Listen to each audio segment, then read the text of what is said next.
शिवपुरी जिले के करेरा में सामुदायिक स्वास्थ्य केंद्र में आए दिन मरीज परेशान होते रहते हैं। दरअसल अस्पताल में ना तो डॉक्टर है और ना ही मरीजों के लिए मूलभूत सुविधाएं।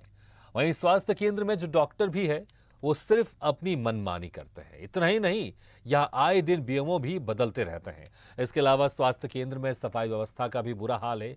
हर ओर गंदगी पसरी रहती है। मरीज और उनके परिजन के लिए पीने के पानी की भी यहाँ कोई व्यवस्था नहीं है। जानकारी के मुताबिक सामुदायिक स्वास्थ्य केंद्र में लाखों रुपए की लागत से ऑक्सीजन प्लांट लगाया गया था, लेकिन वो भी बंद पड़ा हुआ है।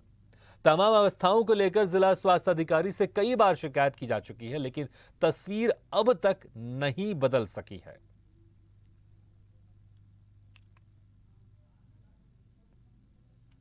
एक्सीडेंट हो गया 1-1.5 घंटे पहले। यहाँ पे लाए तो बोल रहे कि हड्डी फ्रैक्चर है या नहीं है। कह रहे यहाँ कुछ मतलब एक्सरे की व्यवस्था नहीं है। बाहर रेफर कर रहे हैं, झांसी जाओगे या शिवपुरी जाओगे बोल रहे हैं। यहाँ एक्सरे कराने से मना कर दिया। हाँ, बोल रहे हैं यहाँ छोटा मोटा एक्सरा तो होता है, लेकिन मतलब कॉम्प्लेक्स हो सकता है कुछ ज़्यादा, तो उसकी जानकारी नहीं मिल। हाथ पैर के छोटी फिल्म साइज़ के एक्सरे हो रहे हैं। बड़ी फिल्में ना होने की असुविधा के कारण एक्सरे नहीं हो पा रहा है। इसलिए कुछ पेशेंट को रेफ़र कर डिस्ट्रिक्ट शिवपुरी भेजा जाता है। आप जब से आए हैं लगभग यहाँ कितने एक्सरे आपने किए हैं? मैं जब से आया हूँ तब से एक्सरे कर ही रहा हूँ, लेकिन अभी कुछ फिल्में नहीं होने के कारण नहीं हो पा रहे। बड़ी फिल्में नहीं होने के बाद नहीं हो पा रहे। आपने डिमांड भेजी था ऊपर? और हमने डिमांड भी भेज चुके हैं, पहले भी भेज चुके हैं और अभी भी भेज चुके हैं। बीओ न होने के कारण यहाँ पे जो शासी काम है वो सुचारू रूप से नहीं हो पा रहा है। इससे यहाँ पे सभी स्टाफ को परेशानी है। आपने कभी शिकायत नहीं की? मेरे नाम का बीओ वाद से हुआ था, लेकिन मेरे पिताजी को स्टमक कैंसर है। इस बात का मैं सीएमओ सबको 3 बार अवगत करा चुका हूँ।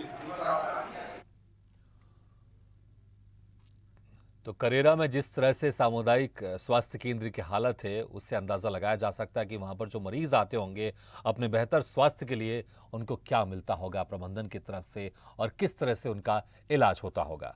इस खबर पर ज़्यादा जानकारी के लिए हमारे साथ जुड़ रहे हैं करेरा से संवाददाता राजेश नरवरिया।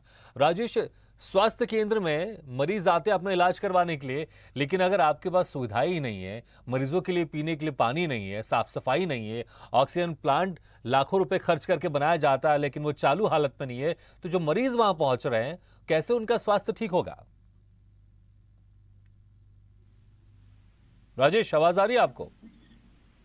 जी भागीरथ जी, बता दूं आपको कि करेरा का जो सामुदायिक केंद्र है ये एक राजनीतिक अखाड़ा बना हुआ है, जहां आए दिनों बीएमओ बदलते रहते हैं।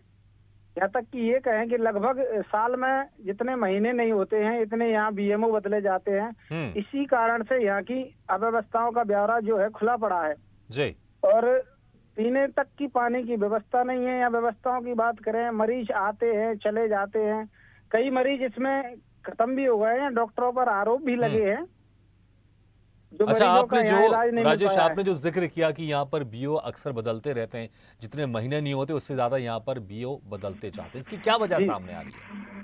वजह कुछ नहीं है सर, बस यही है कि जो पुराने डॉक्टर रहे हैं, जो अभी जिले में बैठे हैं, जो इनके पदाधिकारी हैं, ये राजनीतिक अखाड़ों से जुड़े हुए हैं और इन्हीं के कारण ये सब पूरा सिस्टम चल पाता है। कोई बीएमओ अगर उनके माफिक का नहीं होता है तो उसको चेंज कर दिया जाता है। इसी कारण से ये व्यवस्थाएं भंग पड़ी हैं यहाँ। बिल्कुल, हमारे साथ कौशल भार्गव जी भी जुड़े हुए हैं जो कि स्थानीय नागरिक हैं। कौशल जी, आप वहां पर रहते हैं और कभी आपके परिवार में या कभी आपकी तकलीफ थोड़ी सी या आपकी तबीयत नासाज हुई हो तो आप अस्पताल जाते ही होंगे, तो आपने किस तरह का वहाँ नज़ारा देखा है? जिस तरह से हमको जानकारी मिली है कि वहाँ पीने के लिए पानी नहीं है, साफ सफाई नहीं रहती है, जब आप कभी परिवार के साथ या परिवार वालों को किसी को लेकर गए हों वहाँ पर अपने स्वास्थ्य संबंधी को जिक्र करते हुए, तो वहाँ पर आपने कैसी व्यवस्थाएं देखी हैं? देखिए, अस्पताल की व्यवस्थाओं की बात करें तो ये समझिए कि ये अस्पताल सिर्फ राजनीतिक संरक्षण में चल रहा है। व्यवस्थाएं तो जीरो है। यहाँ पर गंदगी का अंबार लगा रहता है, दवा लेने जाओ डॉक्टर नहीं होते हैं, अगर डॉक्टर भी है तो वो। कौशल जी, हम आपके पास आते हैं। इस वक्त हमारे साथ पवन जैन जी जुड़ गए हैं जो कि सीएमएचओ हैं शिवपुरी से। पवन जैन जी, जिस तरह से करेरा में सामुदायिक स्वास्थ्य केंद्र है, वहां पर जो सुविधाएं मरीजों को मिलनी चाहिए, जो साफ सफाई एक अस्पताल में होनी चाहिए, अस्पताल में साफ सफाई नहीं है। वहां पर अक्सर ये भी आरोप लगते हैं कि जो बीएमओ आते हैं वो अक्सर बदल दिए जाते हैं, इस कारण जो व्यवस्थाएं वो बेहतर नहीं बन पाती है। ऑक्सीजन प्लांट लाखों रुपए खर्च करके वहां बनाया गया लेकिन वो चालू हालत में नहीं है। पीने के लिए पानी नहीं है मरीजों के लिए। आप बताइए, कोई मरीज अगर आएगा वहां पर तो कैसे स्वस्थ होकर जाएगा? नहीं, देखिए, इसमें लगातार हम लोग प्रयास करते हैं पीने की पानी व्यवस्था के लिए। हम लोग टैंकरों से पानी मंगवाते हैं क्योंकि वहाँ बोर फेल है। फिर भी ये प्रयास कर रहे हैं कि अगर जहाँ पानी होगा वहाँ पे दोबारा बोर भी हम करा सकते हैं। तो ये भी हमने एक पत्र लिखा हुआ है कि आप ये वाटर लेवल जहाँ पे मिल सकता है वहाँ पे आप हमें बताएं तो हम दोबारा उसमें करेंगे। दूसरा मेरा कहना ये है कि ये निश्चित बात है कि बीएमओ आज अभी बीच के समय में जो बदले गए, अलग अलग कारण रहे उनके, और फिर प्रयास जिनको किया गया वो उन्होंने इनकार कर दिया अपने पारिवारिक कारणों से। तो इसलिए मुझे मजबूरन भोपाल पत्र लिख के वहाँ करना पड़ा कि आप वहाँ से कोई व्यवस्था लिख दें बीएमओ के लिए, जिससे एक स्थायी बीएमओ वहाँ पे मिल जाए। और लगातार नज़र बनी हुई रहती है हमारी, हम वहाँ पे विजिट भी करते हैं, और हमारे जो इंचार्ज हैं, सेक्टर मेडिकल ऑफिसर्स हैं, वो भी उनको भी निर्देशित करते हैं कि वो लगातार देखें। अगर ऐसा है तो हम फिर से विजिट करके और देखेंगे। आपने बीओ की समस्या बताई, लेकिन अगर कोई बीओ नहीं है तो उस वक्त किसी की जिम्मेदारी तो होगी प्रबंधन में कि कोई एक नहीं, जिम्मेदारी देखिए, होगी जो इस जिम्मेदारी को देखता होगा। और बीएमओ ब्लॉक मेडिकल ऑफिसर जो हैं, आज के समय में हमने जो पिछोर बीएमओ हैं उनको एक अतिरिक्त प्रभार दिया हुआ है। लेकिन इसके अलावा भी सेक्टर मेडिकल ऑफिसर होते हैं जो कि हमारे मेडिकल ऑफिसर ही हैं। उनकी भी जवाबदारी होती है कि वो संस्था बिल्कुल की पवन जैन जी, देखरेख मैं करें। वही कह रहा हूँ जो जवाबदारी रहती है, क्योंकि देखिए जो वहां पर मरीज आ रहे हैं उनको इससे कोई मतलब नहीं कि वहां पर बीएमओ है कि नहीं है, नहीं, लेकिन वो उनको सही बात स्वास्थ्य है, सुविधाएं मरीज को ये चाहिए, है कि उनको सुविधा पीने का मिलनी पानी चाहिए। चाहिए, उनको बेहतर इलाज चाहिए, और गंदगी की भी बात सामने आ रही कि वहां पर गंदगी भी रहती है, साफ सफाई नहीं रहती है। तो ये जो बेसिक चीज है, ये बेसिक चीज तो वहां चाहिए ना।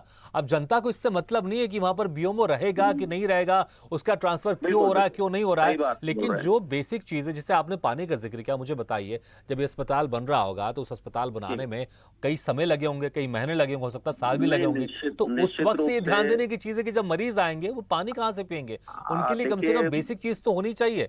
और अगर अस्पताल बनने के बाद भी अगर इसी जद्दोजहद में वहां प्रबंधन लगा हुआ है कि पीने का पानी कहां से लेकर आए, तो कैसे चलेगा, मुझे बताइए। नहीं, ये निश्चित बात है कि जिस समय अस्पताल बना था उस समय ये देख लेना चाहिए था।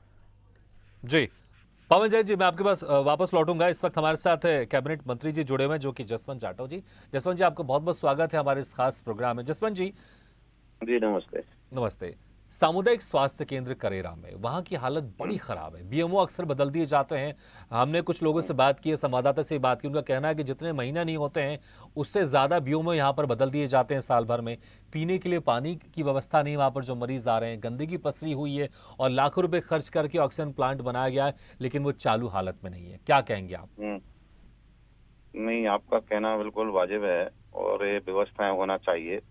रही बात बीएमओ बदलने की, तो ये प्रशासनिक व्यवस्थाएं ठीक से ठीक कराने की कोशिश करते हैं। अगर कोई अधिकारी ठीक से काम नहीं करता तो उसको बदलने जरूरी होता है जी। तो उस परिप्रेक्ष्य में बदला गया है। लेकिन ये बात सही है, पानी की समस्या आपकी वाजिब है। मैंने भी पानी के संबंध में अभी चर्चा की थी। मैंने एसडीएम अनुभागीय अधिकारी के साथ में समीक्षा बैठक की थी और मैंने बोला था कि वहाँ पर अपने पानी की स्थायी व्यवस्था करनी है। चूंकि अब हम नगर पंचायत से पानी देते हैं उनको, मैंने नगर पंचायत से करा रखा है पानी की व्यवस्था वहाँ पे।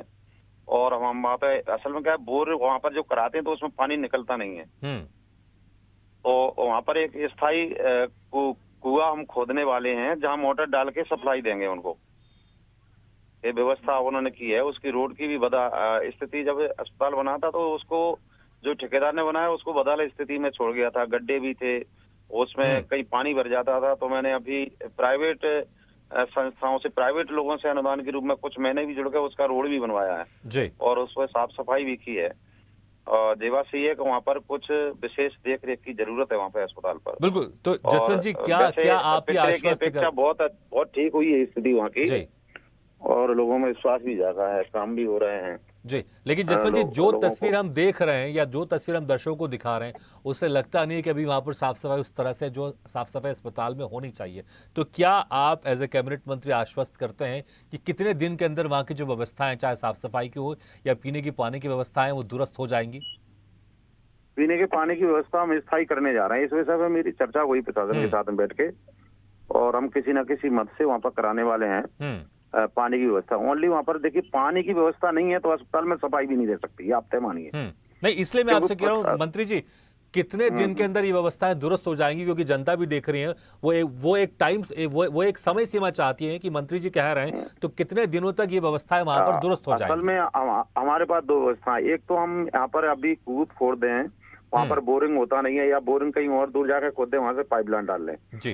तो मैंने उसका सोचा है कि हमारे कैंपस में एक स्थायी कूप खोद जाए और वहाँ कुआं में पानी निकल आता है, क्योंकि कुआं में बिल्कुल अधिक मंत्री जी, जगह मैं फिर निकलती से है कह रहा हूं, पानी हमें की पूरी उम्मीद है कि ये चीजें वहां पर होंगी, लेकिन मैं फिर वही कह रहा हूं, कितने समय सीमा में ये व्यवस्थाएं वहां दुरुस्त हो जाएंगी? वो मैं बता रहा हूँ। दूसरा, मेरे यहाँ क्या है, करेरा में जलावर्धन योजना स्वीकृत है, पाइपलाइन डल रही है जी। और जैसे ही वो पाइपलाइन डल जाएगी तो हमें जलावर्धन क्या है, वो हमारा समूह पे बियर से जलावर्धन की योजना स्वीकृत है, और स्वीकृत नहीं, उसका काम भी पूर्णतः की ओर है, तो वहां से फिर हमें स्थायी पानी मिल मंत्री जाएगा। जी बिल्कुल, मैं कह रहा हूं इन सब चीजों में कितना समय लगेगा, क्योंकि जनता को एक समय मिल जाता है तो थोड़े से वो आश्वस्त हो जाते हैं, कितना समय लगेगा इन सब चीजों में? पानी की व्यवस्था करने में तो करीब अस्थायी रूप से तो हम पानी दे ही रहे हैं, स्थायी रूप से व्यवस्था करने के लिए हमें 3 महीने का समय चाहिए। चलिए, तो हम उम्मीद करते हैं कि 3 महीने के अंदर जो आपने एक आश्वासन दिया है कि अस्पताल की दिशा और दशा बदलेगी, वहां पर स्वास्थ्य सुविधाएं बेहतर होंगी, साफ सफाई होंगी, पीने के पानी की व्यवस्था होंगी, और जो ऑक्सीजन प्लांट वहां पर बंद है, मैं चाहूंगा कि आप उसको भी देखिए और कैसे चालू हो सकता है, इस पर भी ध्यान दीजिए। ऑक्सीजन प्लांट बंद नहीं है। ऑक्सीजन प्लांट तो क्या है,